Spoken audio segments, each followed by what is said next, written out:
Sebelum ceritanya dimulai, silahkan tulis di kolom komentar dari daerah mana saja teman-teman yang menonton cerita ini. Jangan lupa like dan subscribe agar channel ini bisa semakin berkembang dan bisa mempersembahkan cerita yang lebih menarik lagi. Langit Jakarta masih pucat saat Novita membuka matanya. Tidak ada alarm yang membangunkannya.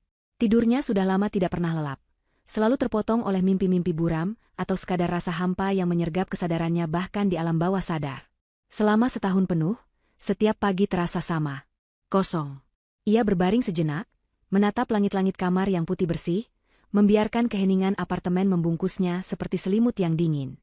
Di sampingnya, sisi tempat tidur itu terasa dingin dan rapi, terlalu rapi. Tidak ada lagi lekuk tubuh Edi, suaminya, tidak ada lagi dengkur halusnya yang dulu sering Novita keluhkan dalam canda. Kini, ia rela memberikan apa saja untuk mendengar suara itu lagi. Bangkit dari tempat tidur adalah sebuah rutinitas mekanis. Kakinya menapak di lantai kayu yang dingin, membawanya ke kamar mandi. Di depan cermin, ia menatap pantulan seorang wanita yang nyaris tidak dikenali. Matanya sembab, kantung mata menghitam, dan senyum yang dulu selalu menghiasi wajahnya kini hilang entah kemana. Usianya baru 30 tahun, tapi duka telah menorehkan jejak 10 tahun lebih tua di wajahnya. Edi telah pergi. Pergi selamanya. Kecelakaan kerja di salah satu proyek tambang terpencil setahun yang lalu telah merenggutnya. Begitu kata berita yang ia terima. Sebuah ledakan dahsyat, tidak ada yang selamat, dan jasadnya bahkan tidak bisa dikenali sepenuhnya. Pemakaman berlangsung cepat dengan peti tertutup, sebuah permintaan dari perusahaan dengan alasan kondisi jenazah yang mengenaskan. Novita, yang saat itu tenggelam dalam lautan syok dan air mata, hanya bisa menurut. Setelah membersihkan diri, ia berjalan ke dapur. Tangannya secara otomatis meraih cangkir favorit Edi, cangkir keramik biru dengan gambar jangkar kecil di sisinya. Dulu Edi selalu bilang, Novita adalah pelabuhan terakhirnya, tempat jangkarnya berlabuh. Ironis. Ternyata takdir yang menjadi pelabuhan terakhirnya, bukan Novita. Ia mengisi cangkir itu dengan air putih, meneguknya perlahan sambil menatap keluar jendela. Jakarta sudah mulai menggeliat. Dari lantai 20 apartemennya, kemacetan tampak seperti semut-semut yang merayap tanpa henti. Dulu, ia dan Edi sering berdiri di sini, meminum kopi pagi sambil menerka-nerka cerita orang-orang yang terjebak di bawah sana. Kini, ia hanya melihat kerumunan tanpa wajah, kebisingan tanpa makna. Seluruh sudut apartemen ini adalah museum kenangan Edi. Foto pernikahan mereka di atas meja televisi, jaket kulit Edi yang masih tergantung di belakang pintu, koleksi piringan hitamnya yang tersusun rapi di rak. Novita tidak punya kekuatan untuk memindahkannya. Namun setiap benda itu terasa seperti belati kecil yang terus menusuk hatinya perlahan. Ibu Tari, ibu mertuanya, pernah menyarankannya untuk pindah, memulai hidup baru. Tapi bagaimana ia bisa memulai hidup baru jika separuh jiwanya terkubur bersama peti mati Edi? Ibu Tari. Mengingat wanita itu selalu meninggalkan perasaan campur aduk di hati Novita. Di satu sisi, wanita itu adalah ibu dari pria yang sangat ia cintai. Di sisi lain, sejak awal hubungan mereka, Novita selalu merasa ada jarak yang tak terlihat. Ibu Tari tidak pernah terang-terangan menolaknya. Namun sorot matanya dan pilihan katanya selalu menyeratkan bahwa Novita tidak cukup baik untuk putra satu-satunya. Setelah Edi meninggal, sikap Ibu Tari berubah drastis. Ia menjadi begitu perhatian, begitu lembut, seolah duka yang sama telah menyatukan mereka. Ialah yang mengurus semua detail pemakaman, yang menenangkan Novita saat ia histeris, dan yang memberitahunya tentang masalah pelik lainnya. Beberapa minggu setelah pemakaman, Ibu Tari datang ke apartemen dengan wajah muram. Ia duduk di hadapan Novita, memegang tangannya dengan erat. Dengan suara bergetar, ia menjelaskan bahwa Edi meninggalkan banyak utang tersembunyi. Utang dari investasi gagal yang tidak pernah diceritakan kepada siapapun.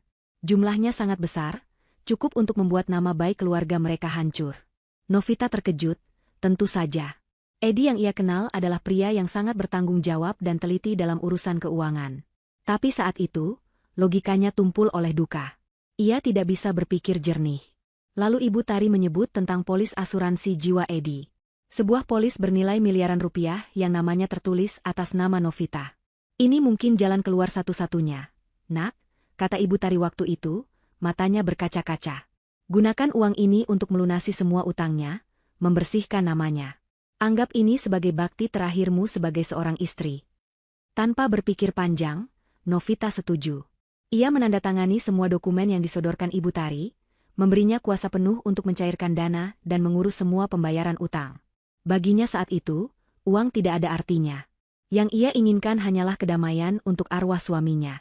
Setelah itu, Ibu Tari memberitahunya bahwa semua utang telah lunas, dan tidak ada uang yang tersisa. Novita tidak pernah bertanya lebih jauh. Ia percaya sepenuhnya. Lamunannya buyar oleh dering ponsel. Panggilan dari kantor. Ia harus segera berangkat. Rutinitas lain yang membantunya bertahan hidup. Bekerja sebagai desainer grafis membuatnya bisa menenggelamkan diri dalam warna dan bentuk, melupakan kenyataan meski hanya untuk 8 jam sehari. Ia menyambar tasnya, mengunci pintu apartemen yang terasa seperti sangkar emas yang sepi, dan melangkah masuk ke dalam lift. Perjalanan menuju kantor adalah neraka Jakarta di jam sibuk. Mobilnya merayap, terjebak dalam lautan kendaraan yang saling membunyikan klakson. Panas matahari terasa menyengat, menembus kaca mobil. Novita menyalakan radio, berharap alunan musik bisa sedikit menenangkan pikirannya. Namun pikirannya terus melayang kembali ke Edi. Bagaimana jika kecelakaan itu tidak pernah terjadi? Mungkin saat ini mereka sedang merencanakan liburan akhir tahun, atau mungkin sedang bertengkar konyol tentang film apa yang akan ditonton malam ini. Kenangan-kenangan kecil itu kini terasa begitu mewah dan menyakitkan. Mobilnya berhenti total di sebuah persimpangan lampu merah yang padat. Disinilah dunianya yang sudah rapuh akan hancur berkeping-keping.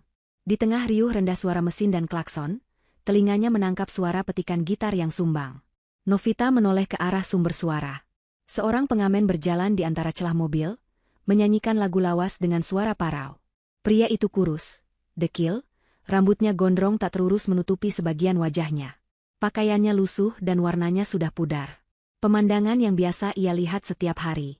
Novita hendak membuang muka, kembali menatap lampu lalu lintas yang masih menyala merah. Namun, sesuatu menahannya. Sesuatu pada postur tubuh pria itu.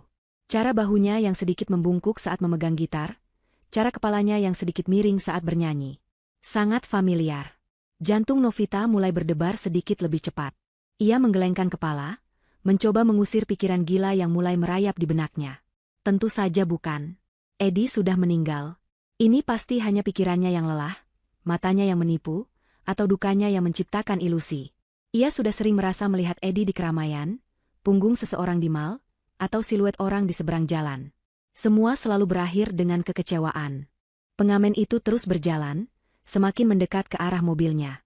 Lagunya berhenti, kini ia hanya memetik senar gitarnya asal-asalan sambil menadahkan sebuah kantong plastik kusam. Ia berhenti tepat di samping jendela mobil di depan Novita. Dari sudut ini, Novita bisa melihat profil wajahnya dengan lebih jelas. Rahangnya yang tegas, bentuk hidungnya. Jantungnya kini berdebar kencang, seperti genderang perang. Napasnya tercekat di tenggorokan. Tidak mungkin. Ini tidak mungkin. Pria itu kemudian berbalik, hendak berjalan ke arah mobil di lajur sebelahnya. Saat itulah, untuk sepersekian detik, wajahnya menghadap lurus ke arah Novita. Rambut gondrongnya tersibak sedikit oleh angin dari knalpot bus di sebelahnya. Dan Novita melihatnya. Di atas alis kiri pria itu, ada sebuah bekas luka tipis berwarna putih. Bekas luka yang ia tahu ceritanya luar kepala. Bekas luka yang didapat Edi belasan tahun lalu saat mereka remaja, jatuh dari sepeda saat mencoba membuat Novita terkesan. Bekas luka yang sering Novita sentuh dengan ujung jarinya saat mereka berpelukan. Waktu seolah berhenti. Suara klakson, deru mesin, teriakan pedagang asongan, semuanya lenyap. Yang ada hanya tatapan kosong pria itu dan detak jantung Novita yang memekakan telinga. Pria itu tidak melihatnya. Matanya hanya menatap kosong ke depan, lelah oleh kerasnya kehidupan jalanan. Tapi Novita melihatnya. Ia melihat suaminya. Edi. Kurus, kotor, dan hancur. Tapi itu benar-benar dia. Suaminya yang telah dikubur setahun lalu kini berdiri beberapa meter darinya, hidup dan bernapas. Lampu lalu lintas berubah hijau. Mobil di belakangnya membunyikan klakson dengan brutal. Novita tersentak dari kelumpuhannya. Tangannya gemetar hebat. Ia melirik ke spion, melihat pria itu berjalan gontai ke trotoar. Tanpa berpikir, didorong oleh kekuatan yang tidak ia tahu berasal dari mana, Novita membanting setirnya ke kiri, memotong lajur dan berhenti mendadak di bahu jalan. Ia tidak peduli pada makian para pengendara lain. Matanya terpaku pada sosok itu. Sosok suaminya. Dunianya tidak lagi hanya kosong. Dunianya kini adalah sebuah kebohongan besar. Dan ia harus tahu apa kebenaran di baliknya. Setelah memarkir mobilnya di tempat yang lebih aman, Novita duduk terdiam selama beberapa menit. Tangannya masih gemetar, mencengkeram kemudi begitu erat hingga buku-buku jarinya memutih. Jantungnya masih berpacu liar, memompa darah yang terasa dingin ke seluruh tubuhnya. Pikirannya adalah badai yang kacau. Edi masih hidup. Kalimat itu terus berulang di kepalanya, menabrak semua logika dan keyakinan yang telah ia pegang selama setahun terakhir. Duka yang selama ini membungkusnya seperti jubah berat, kini terkoyak, memperlihatkan sesuatu yang jauh lebih mengerikan di baliknya, sebuah pengkhianatan. Pertanyaan-pertanyaan mulai menyerbu benaknya tanpa ampun. Jika Edi masih hidup, lalu jasad siapa yang ada di dalam peti mati itu? Mengapa ia memalsukan kematiannya? Mengapa ia meninggalkannya sendirian dalam kesedihan yang begitu mendalam? Dan yang paling membingungkan, jika ia berhasil melakukan semua itu, mengapa ia sekarang hidup sebagai pengamen jalanan yang menyedihkan? Seharusnya, jika ini adalah sebuah rencana, ia hidup nyaman di suatu tempat, bukan menderita di jalanan Jakarta. Novita meraih ponselnya, ingin menelepon seseorang. Polisi? Apa yang akan ia katakan? Bahwa ia melihat arwah suaminya mengamen? Mereka akan menganggapnya gila. Ibu Tari? Jantungnya berdebar kencang saat memikirkan ibu mertuanya. Tiba-tiba, semua kebaikan dan perhatian Ibu Tari setahun terakhir terasa janggal. Desakannya untuk mengurus pemakaman, ceritanya tentang utang, dorongannya untuk menggunakan uang asuransi. Semua terasa seperti bagian dari sebuah skenario yang rapi. Apakah Ibu Tari terlibat? Pikiran itu terasa begitu mengerikan, namun menancap kuat di benaknya. Ia tidak bisa mempercayai siapapun. Ia sendirian dalam hal ini. Hari itu, ia tidak pernah sampai ke kantor. Ia menelepon atasannya, beralasan sakit mendadak. Sisa harinya ia habiskan dengan berkeliling tanpa tujuan. Mencoba menjernihkan pikirannya, namun yang ada hanyalah kekacauan. Malamnya, ia tidak bisa tidur. Ia duduk di ruang tengah yang gelap, memandangi foto pernikahan mereka. Senyum Edi di foto itu kini terlihat seperti sebuah topeng. Pria yang ia nikahi, yang ia cintai dengan sepenuh hati, ternyata adalah orang asing yang mampu merancang kebohongan sekejam ini. Air matanya tidak keluar. Rasa sedihnya telah tergantikan oleh amarah yang dingin dan membara. Ia tidak akan membiarkan ini berlalu. Ia akan mencari tahu kebenarannya, apapun risikonya. Keesokan harinya, Novita mengubah total rutinitasnya. Ia mengambil cuti dari kantor. Misinya hanya satu, menemukan pria itu lagi. Sejak pagi buta, ia sudah memarkir mobilnya di sebuah tempat yang tidak mencolok, tak jauh dari persimpangan lampu merah tempat ia melihatnya kemarin. Matanya awas mengamati setiap pengamen yang datang dan pergi. Ia menunggu dengan kesabaran yang luar biasa, didorong oleh kobaran api di dalam dadanya. Jam demi jam berlalu. Pagi berganti siang, siang berganti sore. Panasnya udara dan kebosanan mulai menggerogoti tekadnya. Keraguan mulai muncul kembali. Mungkin kemarin ia memang hanya salah lihat. Mungkin matanya memang menipunya. Ia menunggu selama 3 hari. 3 hari yang terasa seperti selamanya. Ia hanya makan roti yang dibawanya dari rumah dan minum air dari botol. Ia hampir menyerah. Mungkin memang lebih baik hidup dalam duka yang jujur daripada mengejar hantu dari sebuah pengkhianatan. Saat matahari mulai condong ke barat di hari ketiga, saat ia hendak menyalakan mesin mobil untuk pulang, ia melihatnya. Sosok kurus dengan gitar usang itu berjalan gontai menuju persimpangan. Jantung Novita serasa berhenti berdetak sejenak, lalu berpacu kencang. Kali ini, ia tidak akan membiarkannya lepas. Novita menunggu hingga pria itu selesai bekerja, saat lampu lalu lintas mulai sedikit lengang. Ia melihat Edi berjalan menjauh dari persimpangan, menyusuri trotoar dengan langkah lelah. Dengan menjaga jarak yang cukup jauh, Novita mulai membuntutinya.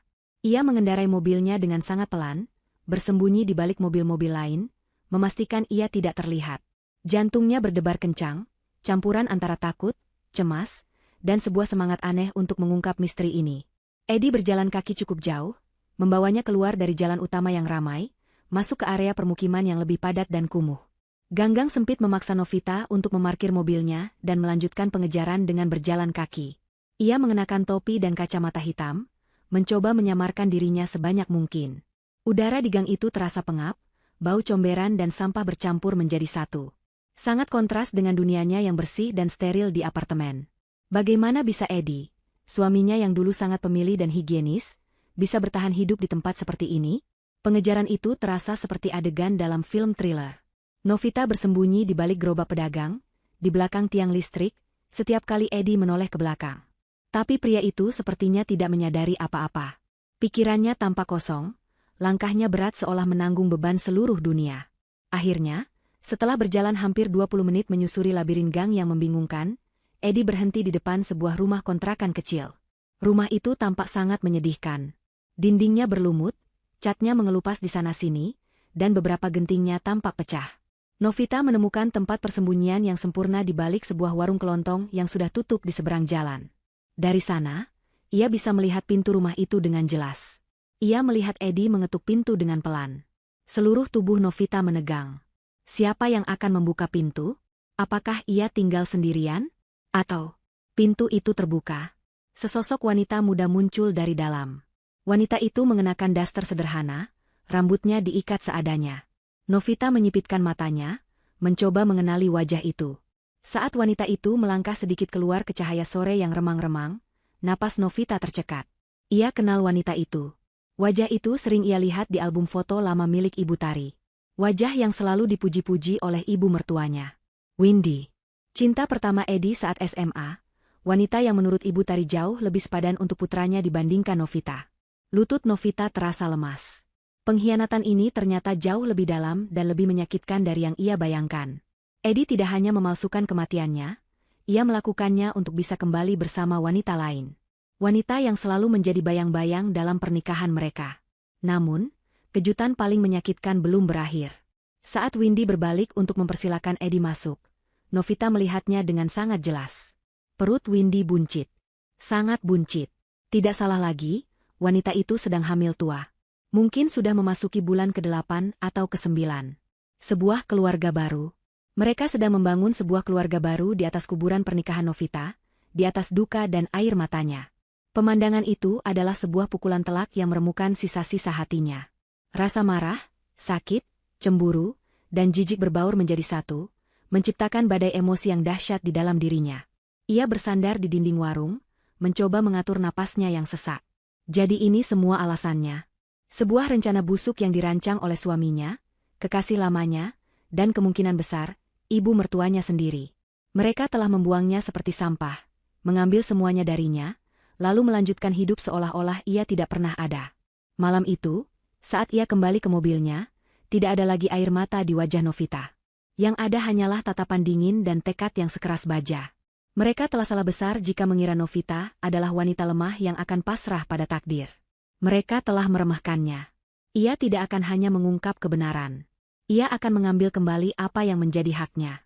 Ia akan memastikan mereka semua membayar setiap tetes air mata yang telah ia keluarkan. Permainan mereka mungkin sudah selesai, tapi permainannya baru saja akan dimulai.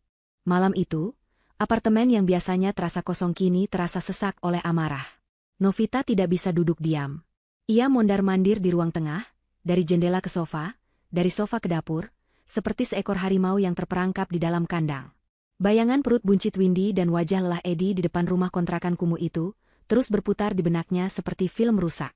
Setiap detail kecil dari pemandangan itu terasa seperti sayatan baru di hatinya. Duka yang selama setahun ini menjadi identitasnya kini telah menguap, digantikan oleh energi baru yang gelap dan kuat. Energi untuk membalas dendam. Ia berhenti di depan cermin besar di lorong.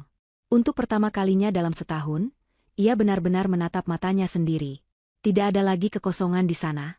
Yang ada adalah kilatan api, sebuah ketajaman yang sudah lama hilang. Wanita rapuh yang menangisi nasibnya setiap malam telah mati. Di tempatnya, berdiri seorang wanita yang telah dikhianati hingga ke akar jiwanya, dan pengkhianatan itu telah mengubahnya menjadi baja. Ia tidak akan hancur. Ia akan menjadi palu godam yang menghancurkan dunia kebohongan mereka. Pikiran pertamanya adalah konfrontasi. Mendobrak pintu rumah kontrakan itu, menyeret Eddie dan Windy keluar, dan meneriakkan semua kebusukan mereka di hadapan para tetangga. Tapi ia segera menepis pikiran itu. Itu adalah tindakan impulsif yang hanya akan memberinya kepuasan sesaat. Mereka akan mengelak. Mereka akan menuduhnya gila. Tanpa bukti, ceritanya hanyalah omong kosong seorang janda yang berhalusinasi.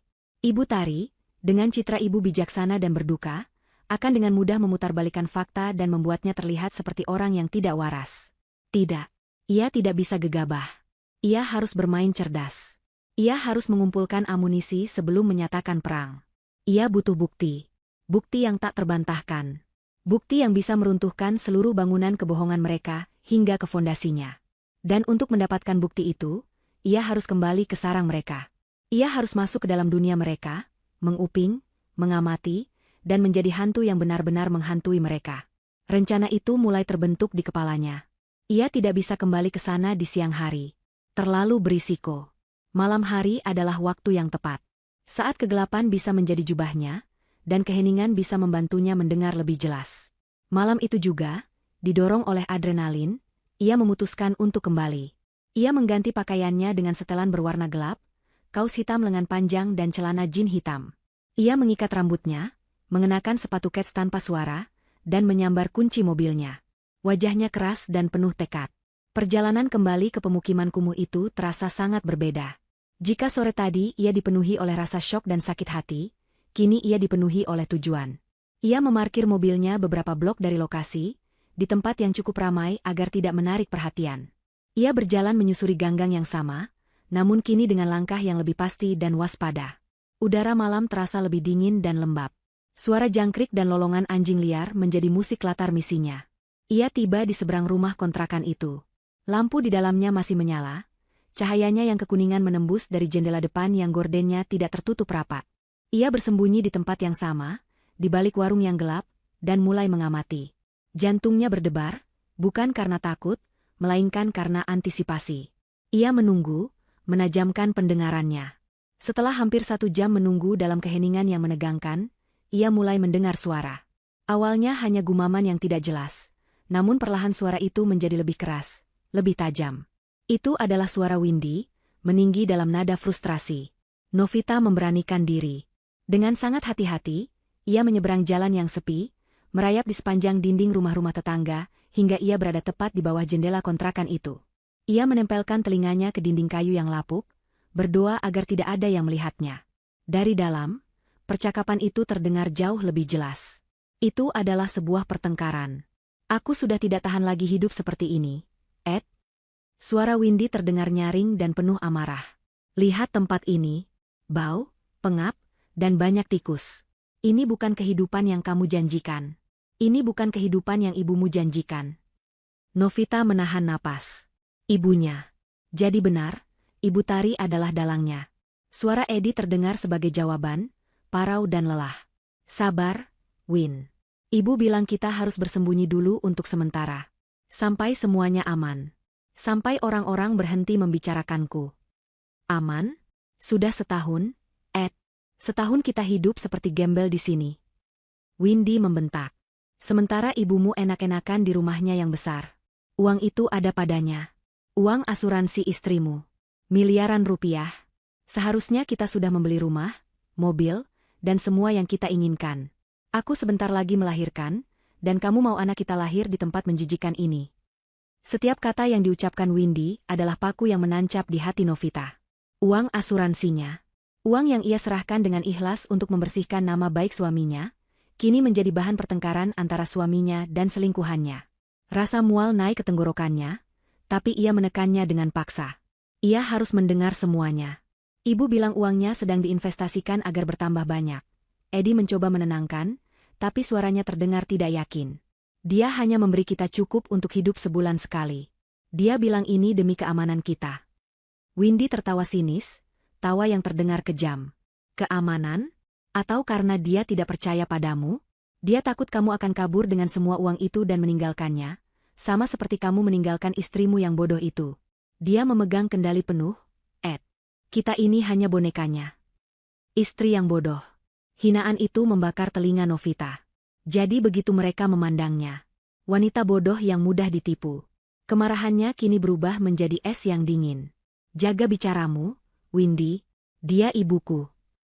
Edi membentak balik, tapi tidak ada kekuatan dalam suaranya.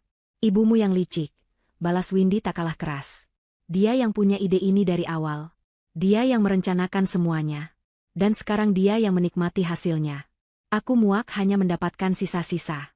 Aku sudah mengorbankan segalanya untukmu, meninggalkan pekerjaanku, bersembunyi di sini seperti penjahat. Aku berhak mendapatkan bagianku. Pertengkaran mereka terus berlanjut, saling menyalahkan dan mengungkit janji-janji palsu. Novita menyerap setiap kata, setiap kalimat, merekamnya dalam ingatannya. Ini adalah buktinya. Pengakuan dari mulut mereka sendiri. Sebuah konspirasi yang dirancang oleh Ibu Tari, dieksekusi oleh Edi, dengan Windy sebagai hadiah utamanya. Mereka bertiga telah menari di atas kuburan palsu Eddie, merayakan kemenangan mereka dengan uang hasil air matanya. Novita merasa sudah cukup mendengar. Ia tidak tahan lagi mendengar suara mereka. Dengan hati-hati, ia bergerak mundur, menjauh dari jendela itu, menyelinap kembali ke dalam kegelapan gang. Langkahnya terasa ringan. Beban keraguan telah terangkat dari pundaknya. Kini ia tahu siapa musuhnya, apa motif mereka, dan di mana kelemahan mereka. Kelemahan mereka adalah keserakahan. Ikatan mereka tidak dibangun di atas cinta, melainkan di atas kebohongan dan uang. Dan ikatan seperti itu sangat rapuh, sangat mudah untuk dihancurkan. Saat ia berjalan kembali menuju mobilnya, sebuah senyum tipis tersungging di bibirnya. Senyum yang dingin dan tanpa kehangatan. Mereka telah membangkitkan monster di dalam dirinya. Ibu Tari mengira ia sedang mengendalikan permainan, memegang semua kartu. Ia tidak tahu bahwa pemain baru telah memasuki arena. Seorang pemain yang tidak akan rugi apa-apa, dan bertekad untuk memenangkan semuanya kembali. Target pertamanya sudah jelas. Sang Ratu Ular, Ibu Tari. Ia akan mendatanginya, bukan sebagai musuh, melainkan sebagai anak domba yang hilang, menantu yang berbakti. Dan dari sana, ia akan mulai menanam racunnya. Keesokan paginya, Novita bangun dengan perasaan yang belum pernah ia rasakan selama setahun. Sebuah tujuan yang jelas. Amarah dan rasa sakitnya semalam telah mengkristal menjadi sebuah rencana yang dingin dan penuh perhitungan. Ia akan menghadapi Ibu Tari, tapi tidak dengan amarah yang meledak-ledak. Ia akan menggunakan topeng yang sama dengan yang dikenakan ibu mertuanya, topeng kepalsuan. Ia akan memainkan perannya sebagai menantu yang lugu dan berduka, untuk memancing ular itu keluar dari sarangnya. Ia mandi lebih lama dari biasanya, memilih pakaian dengan hati-hati. Sebuah blus berwarna krem yang lembut dan rok panjang berwarna coklat. Pakaian yang menyiratkan kesopanan dan kesedihan yang tenang. Ia merias wajahnya tipis-tipis, cukup untuk menutupi sisa-sisa malam tanpa tidur, namun tetap membiarkan sedikit pucat di wajahnya terlihat. Penampilannya harus sempurna, mendukung peran yang akan ia mainkan. Sebelum berangkat, ia menelepon Ibu Tari. Suaranya ia buat sedikit bergetar, seolah menahan tangis. "Halo, Ibu," sapanya dengan lembut. "Maaf mengganggu pagi-pagi." Novita tiba-tiba rindu sekali dengan ibu. Dan dengan Mas Edi. "Bolehkah Novita mampir ke rumah nanti?" Di seberang telepon, terdengar suara Ibu Tari yang penuh kehangatan palsu. "Tentu saja, sayang. Pintu rumah ibu selalu terbuka untukmu. Datanglah kapan saja. Ibu juga sangat merindukanmu." Suara itu, yang dulu selalu berhasil menenangkannya, kini terdengar seperti desisan ular di telinga Novita. Ia harus menahan diri untuk tidak memutuskan telepon saat itu juga. Perjalanan menuju rumah Ibu Tari terasa seperti perjalanan ke medan perang. Rumah itu terletak di sebuah kompleks perumahan elit yang asri dan tenang, sangat jauh berbeda dari dunia kumuh tempat Eddie dan Windy bersembunyi. Saat Novita membelokkan mobilnya ke jalan di depan rumah itu, ia melihat sesuatu yang baru. Ket rumahnya baru, tamannya ditata ulang dengan sangat indah, dan di garasi, di samping mobil lama Ibu Tari, terparkir sebuah mobil sedan mewah keluaran terbaru yang masih mengkilap. Uang asuransinya telah bekerja dengan sangat baik, pikir Novita dengan getir. Ia menarik napas dalam-dalam sebelum turun dari mobil, memasang ekspresi paling menyedihkan yang bisa ia tampilkan. Saat ia menekan bel, pintu langsung terbuka. Ibu Tari berdiri di sana, menyambutnya dengan senyum keibuan dan pelukan hangat. Pelukan itu terasa dingin dan menjijikan di kulit Novita. Ia harus mengerahkan seluruh kekuatan tekadnya untuk tidak mendorong wanita itu menjauh. "Ya ampun, Nak, kamu terlihat kurus sekali," kata Ibu Tari sambil mengelus pipi Novita. "Ayo, masuk. Ibu sudah siapkan teh jahe kesukaanmu." Sandiwara yang sempurna. Novita membiarkan dirinya dituntun masuk ke ruang tamu. Interior rumah itu juga tampak baru. Sofa baru, gorden baru, lukisan baru di dinding. Semua barang mahal yang berteriak kemewahan. Novita duduk di sofa yang empuk, sementara Ibu Tari pergi ke dapur. Matanya berkeliling, memindai setiap sudut ruangan, mencari sesuatu, apa saja, yang bisa menjadi petunjuk. Ibu Tari kembali dengan nampan berisi 2 cangkir teh dan sepiring kue. Ia duduk di hadapan Novita, menatapnya dengan tatapan penuh simpati yang terlatih. "Bagaimana kabarmu, Nak? Apa ada yang mengganggu pikiranmu?" Novita menunduk, memainkan ujung blusnya. "Tidak apa-apa, Bu. Hanya saja, kemarin Novita mimpi bertemu Mas Edi," katanya, suaranya nyaris berbisik. Ini adalah umpannya. Ia ingin melihat reaksi wanita itu. Dia tersenyum, Bu. Tapi dia terlihat sedih. Seolah ada sesuatu yang ingin dia sampaikan tapi tidak bisa. Mata Ibu Tari berkaca-kaca seketika. Sebuah pertunjukan akting yang luar biasa. Ia meraih tangan Novita. Itu karena kamu sangat merindukannya, sayang. Kita semua merindukannya. Edi pasti sudah tenang di sana, melihat betapa kuatnya istri yang ia tinggalkan. Kamu sudah melakukan hal yang benar, Novita. Membersihkan namanya dari semua masalah. Dia pasti sangat bangga padamu. Setiap kata pujian itu terasa seperti tamparan. Novita harus menggigit bagian dalam bibirnya agar tidak berteriak. Ia hanya mengangguk pelan, membiarkan Ibu Tari terus menenangkannya dengan kebohongan-kebohongannya. Mereka mengobrol selama hampir 1 jam. Novita terus bercerita tentang kesepiannya, tentang kenangannya bersama Edi, sementara Ibu Tari menanggapinya dengan nasihat-nasihat bijak dan kata-kata penghiburan. Sebuah dialog absurd antara korban dan predatornya. Novita tahu ia tidak bisa hanya duduk di sini. Ia harus bergerak. Ia harus menemukan sesuatu. Ia melirik ke arah ruang kerja Ibu Tari yang pintunya sedikit terbuka. Di sanalah biasanya ibu mertuanya menyimpan semua dokumen penting. Ia butuh alasan untuk bisa mendekat ke sana. Saat Ibu Tari sedang bercerita tentang rencana liburannya ke Eropa, sebuah liburan yang jelas-jelas dibiayai oleh uang duka Novita, Novita menjalankan rencananya. Ia menggerakkan tangannya, seolah-olah hendak meraih cangkir tehnya, namun sengaja menyenggol tas tangannya yang ia letakkan di tepi meja kopi. Tas itu jatuh ke lantai dengan suara keras. Isinya berhamburan ke segala arah. Lipstik, dompet, kunci, dan ponselnya menggelinding di lantai marmer. Oh, ya ampun. Maafkan aku, Bu. Aku ceroboh sekali. Seru Novita dengan panik yang dibuat-buat. Tidak apa-apa, sayang, tidak apa-apa, kata Ibu Tari sambil ikut membungkuk. Ini adalah kesempatannya. Sebagian besar barangnya jatuh di dekat sofa, tapi Novita dengan sengaja mendorong sebuah pulpen dengan kakinya hingga menggelinding jauh ke arah pintu ruang kerja.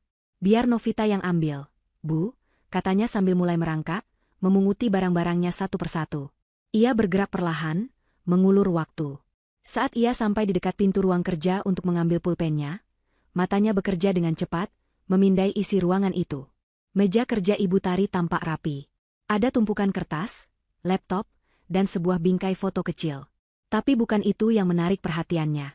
Di sudut meja, di atas tumpukan majalah, tergeletak selembar brosur yang mengkilap.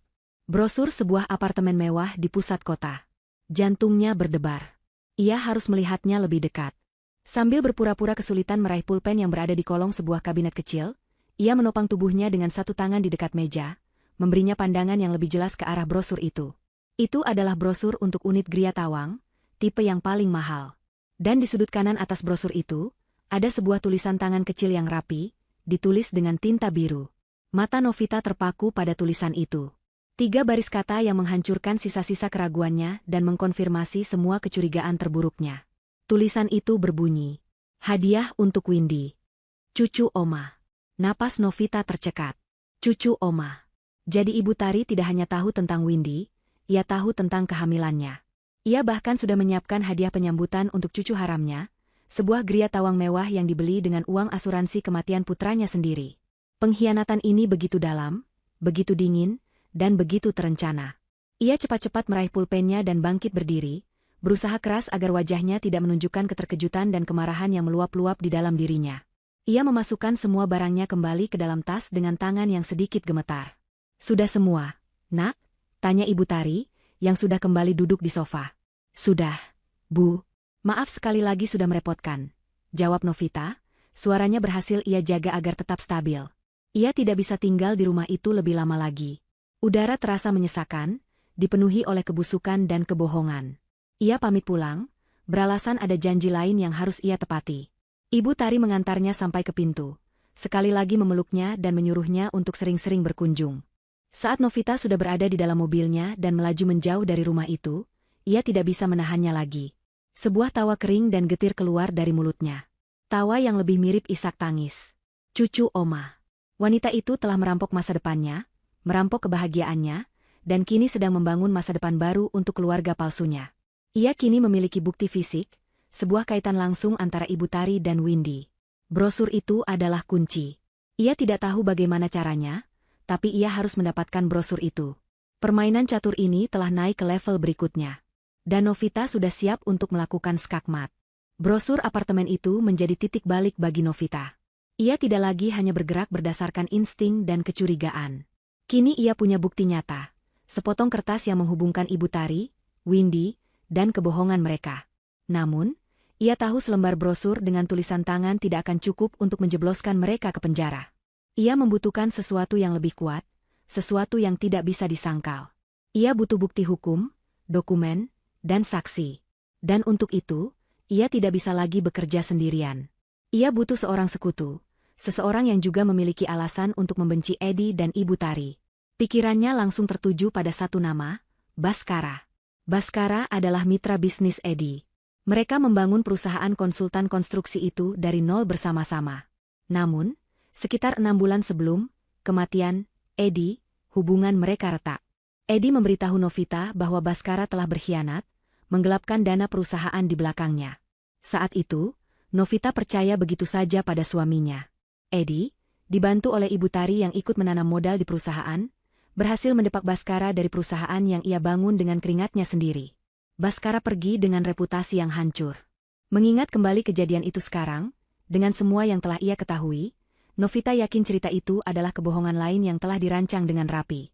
Bhaskara bukanlah pelaku, melainkan korban pertama. Melacak Bhaskara tidaklah sulit.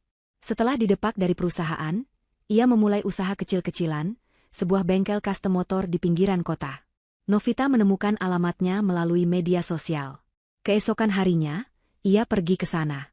Bengkel itu tidak besar, namun terlihat rapi dan sibuk. Bau oli dan suara mesin gerinda memenuhi udara.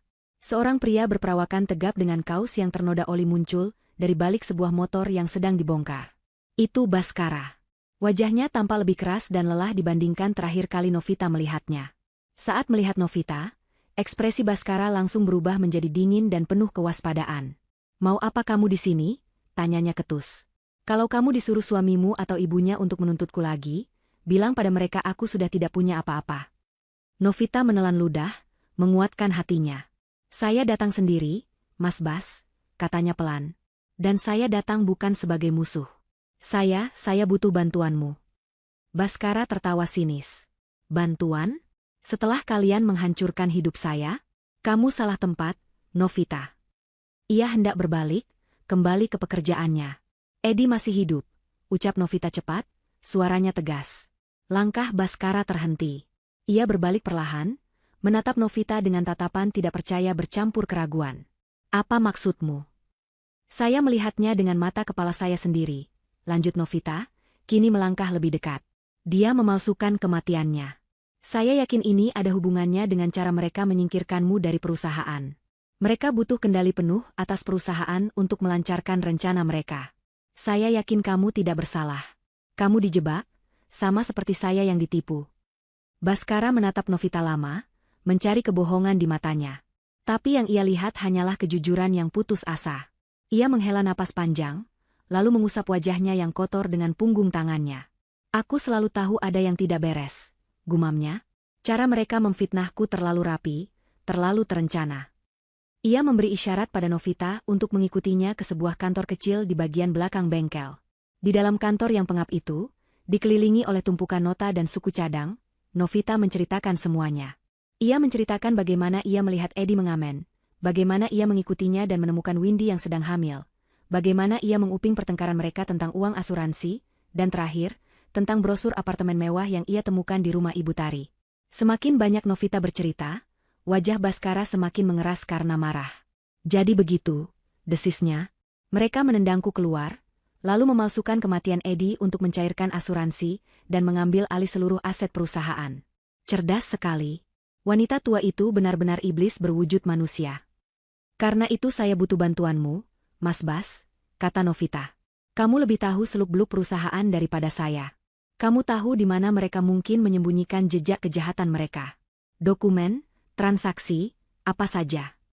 Bhaskara terdiam sejenak, menimbang-nimbang. Ini adalah kesempatannya untuk balas dendam, untuk membersihkan namanya.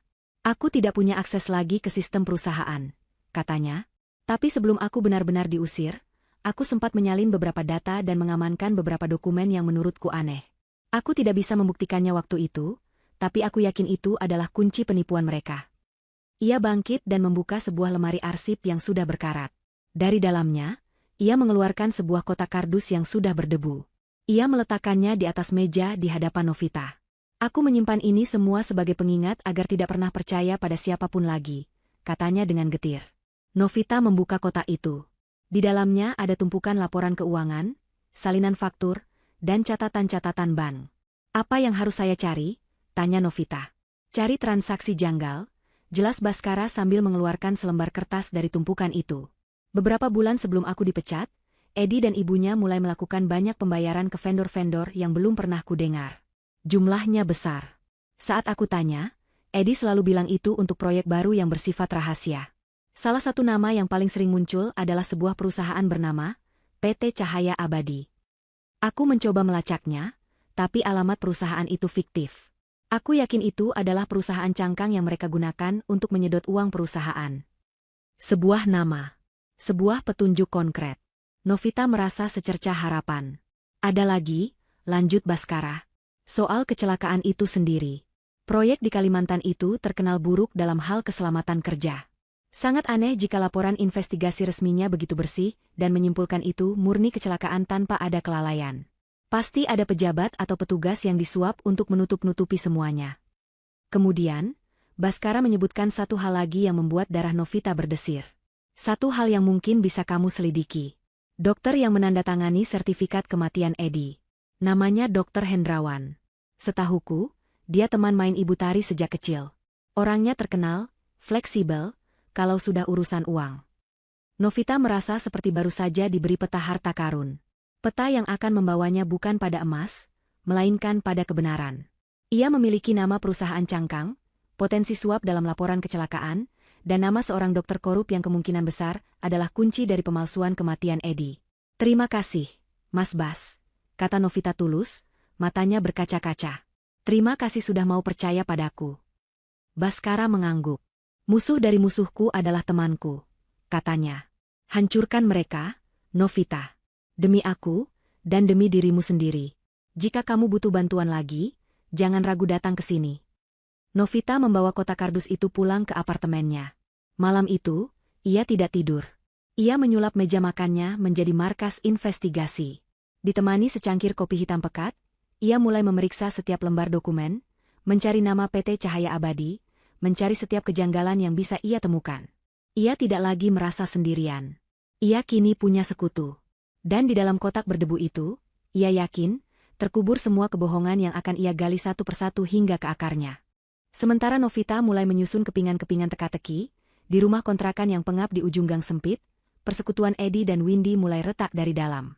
Kehidupan yang mereka jalani jauh dari fantasi kemewahan yang mereka bayangkan. Realitas yang keras menghantam mereka setiap hari, mengikis sisa-sisa cinta mereka yang memang tidak pernah kokoh. Suasana di dalam rumah itu selalu tegang. Windy, yang kehamilannya semakin besar, menjadi semakin mudah marah. Panas, pegal, dan mual yang ia rasakan diperparah oleh kondisi hidup mereka yang menyedihkan. Ia menghabiskan hari-harinya dengan berbaring di atas kasur tipis sambil bermain ponsel, memandangi kehidupan glamor teman-teman lamanya di media sosial. Setiap foto liburan atau tas bermerek baru yang diunggah teman-temannya terasa seperti tamparan, mengingatkannya pada semua yang telah dijanjikan namun tidak pernah ia dapatkan. Kemarahannya selalu tumpah pada Edi. Baginya, Edi adalah sumber dari semua masalahnya. Lihat ini, serunya suatu sore, melemparkan ponselnya ke pangkuan Edi. Temanku baru saja pulang dari Jepang. Sementara aku bahkan tidak bisa membeli es krim tanpa harus berpikir dua kali. Ini semua salahmu. Kamu yang terlalu penurut pada ibumu. Edi hanya bisa diam menerima cacian itu. Ia sendiri merasa seperti di neraka. Rasa bersalah pada Novita menggerogotinya setiap malam, membuatnya sulit tidur. Ia mengkhianati wanita yang tulus mencintainya, hanya untuk berakhir di tempat ini, terjebak bersama wanita serakah yang tidak henti-hentinya mengeluh. Ia rindu kehidupannya yang dulu. Ia rindu tawa Novita, rindu percakapan mereka yang tenang, rindu rasa nyaman dan damai di apartemen mereka. Kini, hidupnya hanya diisi oleh suara nyaring Windy dan bau apa rumah kontrakan ini. Peran barunya sebagai orang mati juga menyiksanya. Ia tidak bisa pergi kemana-mana. Ia tidak bisa bertemu teman-temannya. Ia hidup dalam ketakutan terus-menerus akan dikenali orang. Mengamen di lampu merah adalah satu-satunya pelariannya. Satu-satunya cara ia bisa merasakan sedikit udara luar dan mendapatkan uangnya sendiri, meski hanya beberapa lembar ribuan. Uang itu terasa lebih berharga daripada uang kiriman bulanan dari ibunya. Uang kiriman itu terasa seperti tali kekang, pengingat bahwa ia tidak lebih dari seorang tahanan. Ibu Tari semakin memperketat kendalinya. Setiap kali Edi menelepon untuk meminta uang lebih, ibunya selalu punya 1000 alasan. Investasinya sedang turun, kita harus hemat, atau ibu tidak bisa sering-sering transfer dalam jumlah besar, nanti dicurigai pihak bank. Semua alasan itu bohong, Edi tahu itu. Ibunya hanya ingin memastikan ia dan Windy tetap bergantung padanya. Ibunya menikmati kekuasaan yang ia miliki atas mereka. Puncak pertengkaran mereka terjadi di suatu malam yang panas. Kiriman uang dari Ibu Tari bulan itu terlambat 3 hari. Mereka sudah kehabisan beras dan hanya makan mie instan selama 2 hari berturut-turut. Telepon ibumu sekarang juga, perintah Windy dengan suara bergetar karena marah. Aku tidak mau makan mie lagi. Bayi ini butuh nutrisi. Sudah ku telepon dari pagi, tapi tidak diangkat. Jawab Edi lemah, sambil menatap kosong ke dinding yang lembab. Tidak diangkat? Omong kosong. Dia pasti sedang sibuk berbelanja dengan uang kita, teriak Windy. Emosinya meledak. Ia bangkit dengan susah payah, napasnya terengah-engah. Aku sudah muak dengan semua ini. Aku muak denganmu dan ibumu. Kamu bilang setelah beberapa bulan kita akan pindah ke apartemen mewah itu. Mana? Semuanya bohong. Sabar, Win. Ibu pasti punya rencana, kata Edi, mengulangi kalimat yang sama seperti mantra yang sudah kehilangan kekuatannya. Rencananya adalah membuat kita membusuk di sini. Windy sudah kalap. Ia mulai melemparkan barang-barang yang ada di dekatnya. Bantal, gelas plastik, sisir. Edi hanya diam, membiarkan wanita itu melampiaskan amarahnya. Kemudian, Windy melihat sebuah kotak kardus di sudut ruangan. Kotak berisi beberapa barang pribadi Edi yang sempat ia bawa dari kehidupan lamanya. Dengan sisa tenaganya, Windy menendang kotak itu sekuat tenaga. Isinya tumpah berantakan ke lantai. Beberapa buku lama, sebuah album foto kecil, dan sebuah ponsel tua. Semua kenanganmu dari istri lamamu itu tidak berguna. Sama sepertimu, hina Windy. Edi tidak peduli dengan buku atau album foto itu. Tapi matanya terpaku pada ponsel tua yang tergeletak di lantai. Itu bukan ponsel yang ia gunakan sehari-hari. Itu adalah ponsel keduanya, ponsel rahasia yang tidak diketahui oleh siapapun, bahkan oleh ibunya. Ponsel yang sengaja ia simpan karena berisi sesuatu yang ia anggap sebagai polis asuransinya sendiri, jika suatu saat rencananya dengan ibunya berantakan. Saat Windy akhirnya kelelahan dan menangis terseduh-seduh di atas kasur, Edi perlahan bangkit. Ia memunguti barang-barangnya yang berserakan. Saat ia mengambil ponsel tua itu, tangannya sedikit gemetar. Ia menekan tombol daya. Layarnya menyala, menampilkan baterai yang masih tersisa sedikit. Ia membuka galeri rekaman suara. Di sana, ada sebuah file audio yang ia beri nama, Rencana. Itu adalah rekaman percakapan telepon antara dirinya dan ibunya, 2 minggu sebelum kecelakaan itu terjadi. Percakapan di mana ibunya dengan sangat rinci menjelaskan seluruh rencana jahat mereka, dari awal hingga akhir. Ia merekamnya diam-diam, sebagai jaminan. Saat itu, ia hanya berpikir untuk berjaga-jaga. Kini, rekaman itu terasa seperti satu-satunya senjata yang ia miliki. Ia menatap Windy yang tertidur dalam kelelahan, lalu menatap ponsel di tangannya. Sebuah pikiran nekat mulai terbentuk di kepalanya. Ia tidak bisa terus hidup seperti ini. Terpenjara oleh ibunya, disiksa oleh Windy. Mungkin sudah waktunya untuk membuat rencana baru. Rencana yang hanya untuk dirinya sendiri. Ponsel di tangannya terasa berat, seperti sebuah kunci yang bisa membuka pintu kebebasan, atau justru pintu kehancuran yang lebih parah. Untuk pertama kalinya dalam setahun, Edi merasa memiliki sebuah pilihan. Dan pilihan itu membuatnya takut sekaligus memberinya secercah harapan. Di apartemennya yang sunyi, Novita bekerja tanpa lelah. Meja makannya kini lebih mirip ruang strategi perang daripada tempat makan. Dokumen-dokumen dari Baskara tersebar, ditandai dengan pulpen warna-warni. Setiap malam, ia dan Baskara berkomunikasi melalui telepon, mencocokkan data, dan mencoba menarik benang merah dari tumpukan angka dan nama yang rumit. Mereka berhasil membuat kemajuan. Mereka menemukan beberapa transfer besar dari rekening perusahaan ke PT Cahaya Abadi. Dengan sedikit penelusuran lebih dalam, Baskara berhasil menemukan akta pendirian perusahaan cangkang itu. Seperti yang sudah diduga, perusahaan itu terdaftar atas nama seorang sepupu jauh Ibu Tari, seorang pria tua yang tinggal di desa dan kemungkinan besar tidak tahu namanya dicatut untuk sebuah skema penipuan. Setiap bukti yang mereka temukan terasa seperti sebuah kemenangan kecil, namun Novita tahu ini belum cukup. Dokumen keuangan bisa diperdebatkan di pengadilan. Pengacara yang lihai bisa memutarbalikkan semuanya. Ia membutuhkan sesuatu yang tidak bisa dibantah. Ia butuh pengakuan. Ia butuh kesaksian dari orang dalam. Pikirannya terus kembali pada Eddie. Pertengkaran yang ia dengar malam itu menunjukkan bahwa Eddie bukanlah penjahat yang bahagia. Ia adalah pion yang tersiksa, seekor anjing yang diikat dengan tali kekang yang terlalu pendek oleh ibunya. Ia adalah titik terlemah dalam konspirasi ini. Keputusan itu terasa gila dan sangat berbahaya, namun Novita tahu ia harus melakukannya. Ia akan menemui Eddie. Bukan untuk memaki, bukan untuk menuntut, melainkan untuk menawarkan sebuah aliansi yang tak terduga. Ia akan menggunakan kebenaran sebagai senjatanya, menunjukkan pada Eddie bahwa ia juga adalah korban dari keserakahan ibunya sendiri. Menemukan momen yang tepat adalah kuncinya. Ia tidak mungkin mendatangi rumah kontrakan itu. Windy pasti akan membuat keributan. Ia harus menemukan Eddie saat pria itu sendirian dan paling rentan. Setelah seharian mengamati dari jauh, ia menemukan polanya. Setiap sore menjelang maghrib, setelah selesai mengamen, Eddie tidak langsung pulang. Ia selalu berhenti di sebuah warung kopi kecil di ujung jalan besar. Sendirian, menatap kosong ke cangkir kopinya selama hampir 1 jam. Itulah waktunya. Waktu di mana Eddie merenungi nasibnya, jauh dari omelan Windy. Sore itu, Novita menunggu.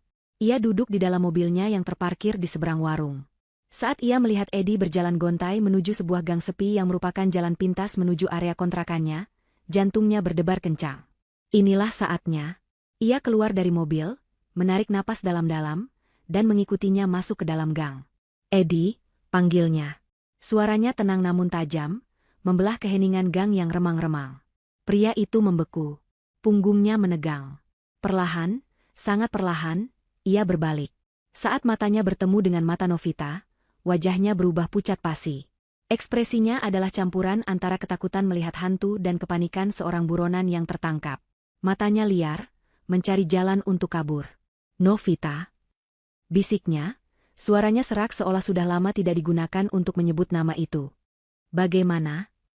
Aku tahu semuanya, Ed, potong Novita, langkahnya mantap mendekatinya. Aku tahu tentang Windy. Aku tahu tentang kehamilannya. Aku tahu kalian tinggal di kontrakan kumuh di ujung gang ini. Mata Eddie membelalak ngeri. Ia mundur selangkah, tubuhnya gemetar. Ini tidak seperti yang kamu pikirkan, katanya terbata-bata. Sebuah kalimat klise yang terdengar menyedihkan. Oh, benarkah? Novita berhenti beberapa langkah di depannya. Ia tidak berteriak. Suaranya tetap dingin dan terkendali, yang entah kenapa justru terdengar lebih mengintimidasi. Aku juga tahu tentang pertengkaran kalian. Tentang uang asuransi jiwaku yang kalian tunggu-tunggu. Tentang bagaimana ibumu mengendalikan kalian dengan uang kiriman bulanan yang menyedihkan. Setiap kalimat Novita adalah sebuah pukulan telak yang membuat Eddie semakin terpojok. Ia bersandar di dinding bata yang kotor, tidak ada lagi tempat untuk lari. Dengarkan aku, lanjut Novita, mengubah nadanya sedikit. Bukan lagi mengancam, melainkan seperti sedang menyatakan sebuah fakta yang menyedihkan. Kamu melakukan semua ini untuk apa, Ed? Untuk hidup seperti ini? Menjadi pengamen di jalanan? Dimaki-maki setiap hari oleh wanita yang hanya menginginkan uangmu?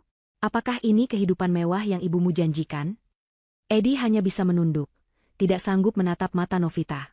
Kamu pikir ibumu peduli padamu? Novita tertawa kecil, tawa tanpa humor.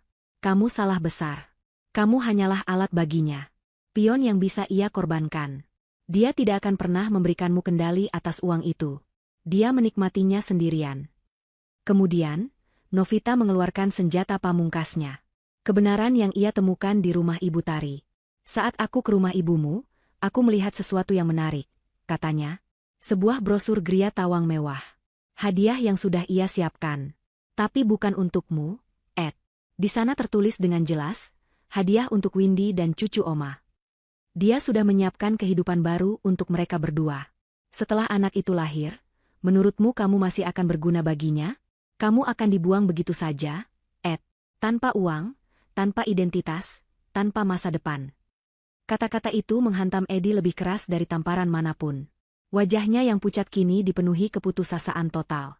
Ia melihat kebenaran dalam kata-kata Novita. Selama ini ia hanya menyangkal.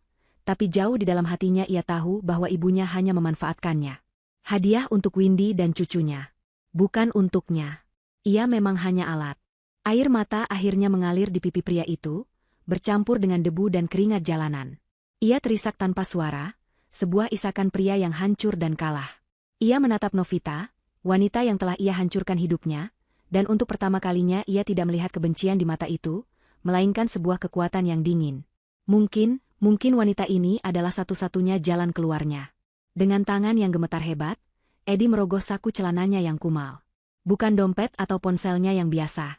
Ia mengeluarkan sebuah ponsel tua yang sudah usang.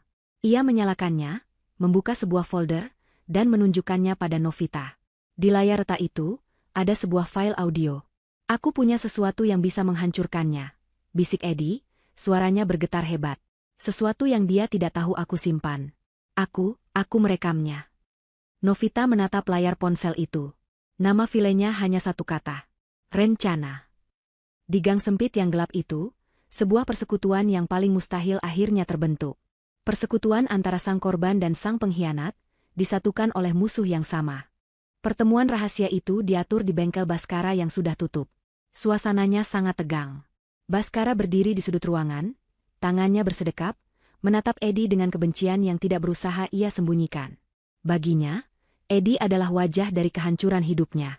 Eddie, di sisi lain, duduk membungkuk di sebuah kursi reot, tidak berani menatap siapapun, tampak seperti terdakwa yang menunggu vonis. Novita berdiri di antara mereka, berperan sebagai penengah yang rapuh. Putar rekamannya, kata Novita memecah keheningan. Dengan tangan gemetar, Eddie menghubungkan ponsel tuanya ke sebuah speaker kecil yang dibawa Novita. Ia menekan tombol putar. Hening sejenak, hanya ada suara derak statis, lalu sebuah suara yang familiar memenuhi ruangan. Suara Ibu Tari. Jernih, dingin, dan penuh percaya diri. Rekaman itu adalah sebuah mahakarya kejahatan.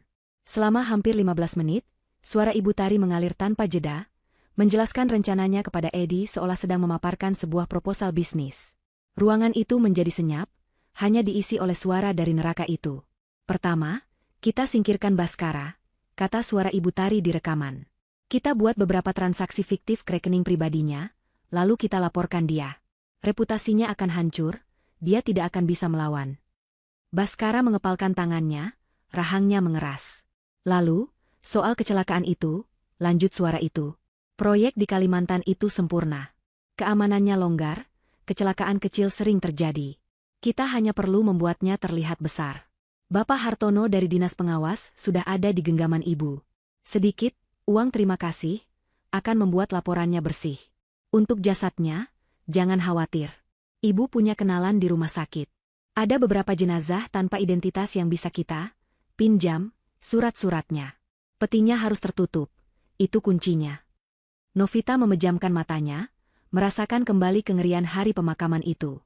Bagian terpenting adalah Novita, kata Ibu Tari, dan kali ini suaranya terdengar merendahkan. Anak itu terlalu cinta, terlalu naif. Saat kamu meninggal, dia akan hancur. Ibu yang akan menenangkannya. Ibu akan menjadi sandarannya.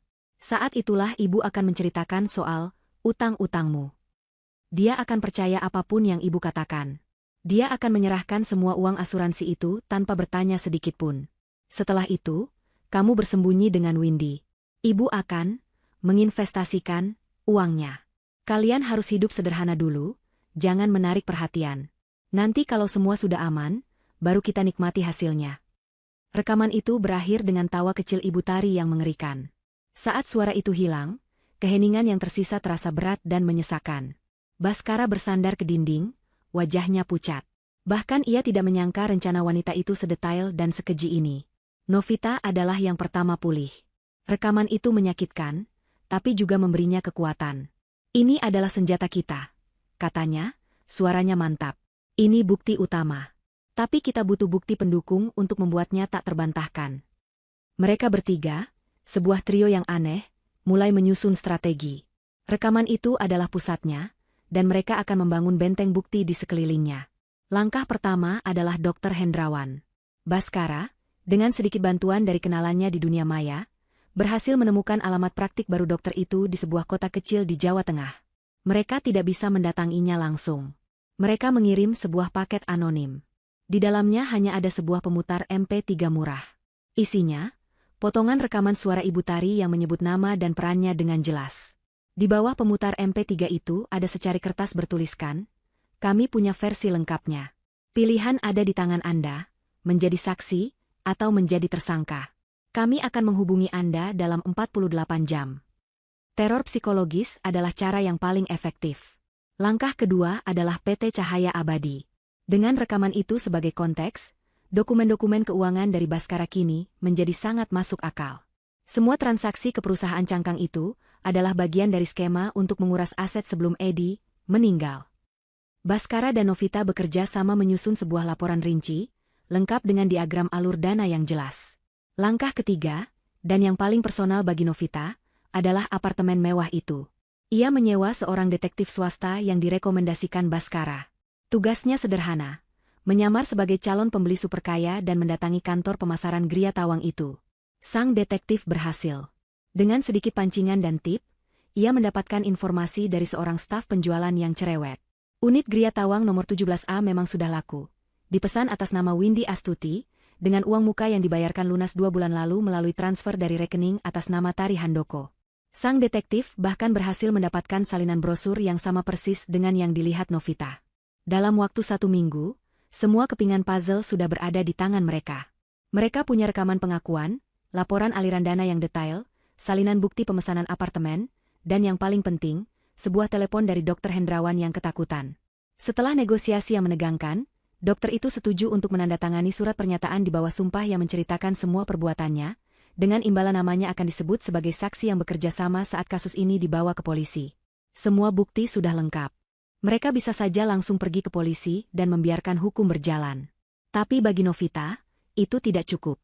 Ibu Tari telah mempermalukannya, menipunya di depan semua orang, membuatnya tampak seperti janda bodoh yang menyedihkan. Ia ingin pembalasan yang setimpal. Ia ingin mempermalukan Ibu Tari di panggungnya sendiri, di hadapan orang-orang yang selama ini memuji kebijaksanaan dan ketabahannya.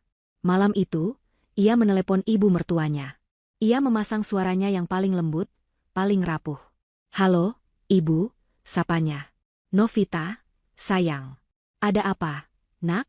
jawab Ibu Tari dengan nada keibuannya yang biasa. "Ibu, tidak terasa sudah hampir setahun Mas Edi pergi," kata Novita, suaranya sengaja dibuat bergetar. Novita berencana mengadakan acara doa bersama dan syukuran kecil di sebuah restoran, untuk mengenang 1 tahun kepergiannya. Novita ingin mengundang keluarga dan teman-teman terdekat. Ada jeda sejenak. "Oh, itu ide yang bagus sekali, Nak. Kamu memang istri yang berbakti."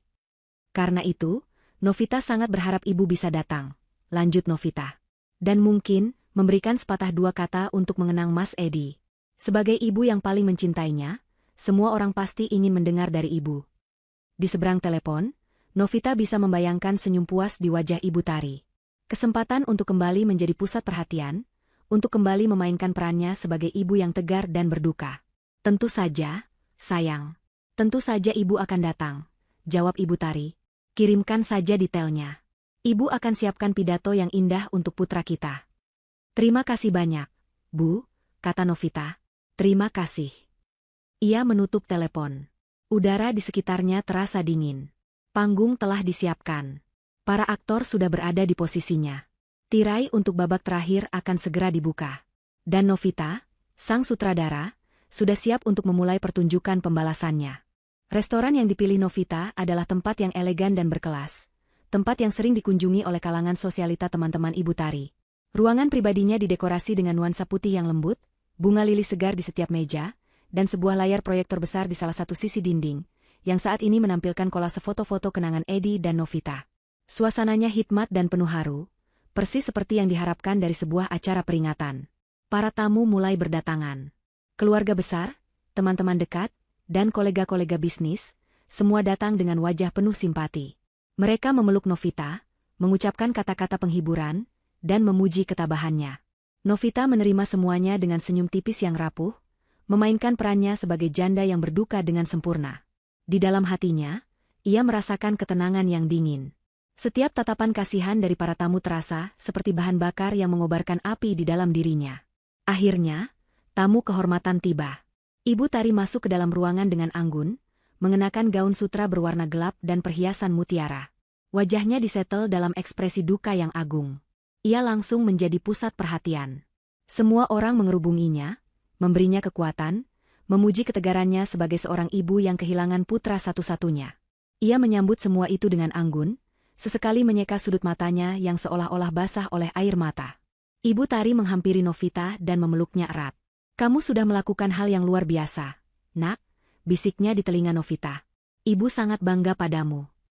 "Ini semua untuk Mas Edi, Bu," jawab Novita, suaranya terdengar tulus. "Silakan duduk, Bu. Ibu adalah tamu kehormatan malam ini." Acara dimulai dengan doa bersama yang dipimpin oleh seorang ustadz. Suasana menjadi semakin syahdu. Setelah doa selesai, pembawa acara mempersilakan Novita untuk memberikan kata sambutan. Novita berjalan ke depan panggung kecil, tangannya memegang secari kertas seolah ia telah menyiapkan teks. Ia memulai dengan ucapan terima kasih kepada semua yang telah datang. Ia berbicara tentang cintanya pada Edi, tentang kenangan indah mereka. Suaranya terdengar bergetar, dan beberapa tamu mulai terlihat menyeka air mata. Kemudian, ia menatap lurus ke arah ibu mertuanya yang duduk di meja depan. "Namun, malam ini, saya tidak bisa berdiri di sini sendirian," lanjut Novita. Suaranya menjadi lebih kuat. "Ada seseorang yang cintanya pada Mas Edi jauh lebih besar dari siapapun. Seseorang yang menjadi pilar kekuatan bagi kita semua. Ibu mertua saya tercinta, Ibu Tari." Semua mata kini tertuju pada Ibu Tari. Wanita itu tersenyum lembut, sedikit menunduk seolah malu-malu. "Sebelum ibu memberikan kata kenangannya," kata Novita, "saya ingin menunjukkan sesuatu. Sebuah persembahan kecil dari saya untuk ibu. Untuk menunjukkan betapa saya menghargai semua yang telah ibu lakukan untuk saya, dan untuk membersihkan nama baik Mas Edi." Lampu ruangan sedikit diredupkan.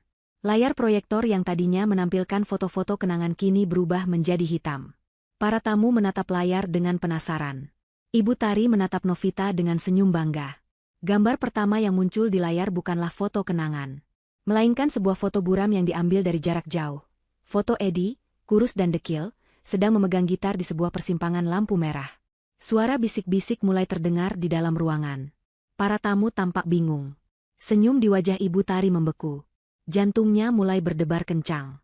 Gambar berikutnya muncul, foto Windy, dengan perut buncitnya, berdiri di depan pintu rumah kontrakan yang kumuh. Lalu, foto bukti transfer dari rekening Ibu Tari ke Windy. Dan yang terakhir, foto brosur Gria Tawang mewah itu, dengan tulisan tangan, "Hadiah untuk Windy O cucu Oma," yang diperbesar hingga memenuhi seluruh layar. Ruangan itu kini sunyi senyap. Kebingungan para tamu telah berubah menjadi keterkejutan. Wajah Ibu Tari kini pucat pasi, matanya membelalak ngeri menatap layar, lalu beralih ke Novita. Ia melihat senyum tipis di wajah menantunya, senyum seorang pemenang. "Mungkin ibu bertanya-tanya, bagaimana semua ini bisa terjadi?" kata Novita, suaranya kini terdengar dingin dan bergema di seluruh ruangan. "Mungkin kita semua butuh penjelasan. Dan saya rasa, penjelasan terbaik datang dari mulut ibu sendiri." Sebelum Ibu Tari bisa berkata apa-apa, sebelum ia bisa berteriak bahwa ini semua adalah fitnah, suara dari speaker yang terpasang di seluruh ruangan mulai terdengar. Bukan musik lembut, melainkan suara rekaman itu. Suara Ibu Tari yang dingin dan penuh perhitungan, menjelaskan rencana kejahatannya dari awal hingga akhir. Keputusasaan total kini terpancar di wajah Ibu Tari. Ia mencoba bangkit, mencoba berteriak, tapi kakinya terasa lemas dan suaranya tercekat di tenggorokan. Para tamu menatapnya dengan campuran rasa ngeri, jijik, dan tidak percaya. Wanita yang mereka kagumi sebagai sosok ibu yang tegar ternyata adalah monster berhati iblis. Reputasinya, citranya, harga dirinya, semuanya hancur berkeping-keping dalam hitungan detik di hadapan semua orang yang ia kenal. Saat rekaman itu berakhir dengan tawa mengerikan Ibu Tari, keheningan di ruangan itu terasa memekakan. Semua mata tertuju pada wanita yang kini terduduk lemas di kursinya, gemetar hebat. Tepat pada saat itu, pintu utama restoran terbuka lebar. 2 orang polisi berseragam masuk dengan langkah tegap, diikuti oleh Baskara yang berjalan dengan kepala tegak. Dan di belakang mereka, berjalan sesosok pria yang membuat seluruh ruangan menahan napas. Edi. Tidak lagi dekil dan kurus. Ia mengenakan kemeja bersih, wajahnya tertunduk dalam rasa malu yang tak terhingga. Di sampingnya, Windy berjalan sambil menangis, perutnya yang besar tampak begitu kontras dengan suasana kehancuran di sekelilingnya. Ibu Tari mengangkat kepalanya. Matanya bertemu dengan mata putranya. Bukan arwah, bukan hantu, melainkan Edi yang hidup, berdiri di hadapannya sebagai bukti nyata dari kejahatannya. Sebuah pekikan lirih keluar dari mulutnya, sebelum akhirnya ia terkulai pingsan di kursinya. Pertunjukan telah berakhir. Novita berdiri tegak di atas panggung, menatap pemandangan di hadapannya dengan perasaan lega yang luar biasa. Ini bukan hanya tentang keadilan. Ini tentang merebut kembali hidupnya. Dan malam itu, ia telah berhasil. Ibu Tari, Edi, dan Windy digiring ke kantor polisi. Berita tentang konspirasi asuransi yang melibatkan keluarga terpandang itu meledak menjadi skandal besar, menghiasi halaman depan surat kabar dan menjadi topik utama di program berita televisi selama berminggu-minggu. Reputasi keluarga Handoko hancur tak bersisa. Di hadapan bukti yang tak terbantahkan, rekaman suara, surat pernyataan Dr. Hendrawan, kesaksian Baskara, dan laporan aliran dana, para tersangka tidak bisa lagi mengelak. Ibu Tari, sang dalang utama, dijatuhi hukuman penjara paling berat atas rangkaian tuduhan, penipuan, pemalsuan dokumen, dan perencanaan kejahatan. Di dalam ruang sidang, tidak ada lagi jejak keanggunan di wajahnya, yang ada hanyalah penyesalan dan kebencian. Edi, karena kerjasamanya dalam mengungkap kasus dan memberikan kesaksian yang memberatkan ibunya, menerima hukuman yang lebih ringan. Namun, ia tetap harus mendekam di penjara selama beberapa tahun. Ia menerima vonisnya dengan pasrah.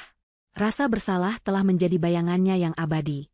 Windy, dengan pertimbangan kehamilannya, dijatuhi hukuman percobaan dengan kewajiban lapor.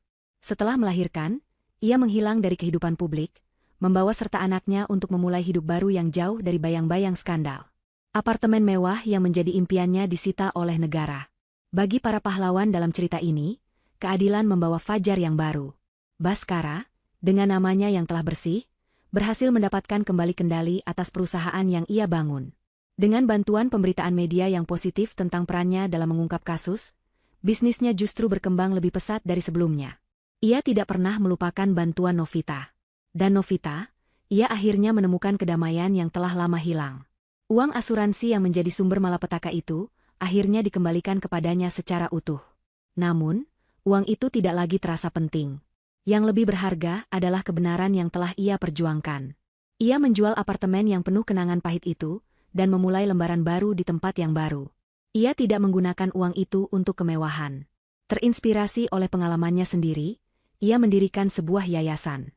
Sebuah lembaga bantuan hukum dan konseling bagi para wanita yang menjadi korban penipuan dan kekerasan dalam rumah tangga.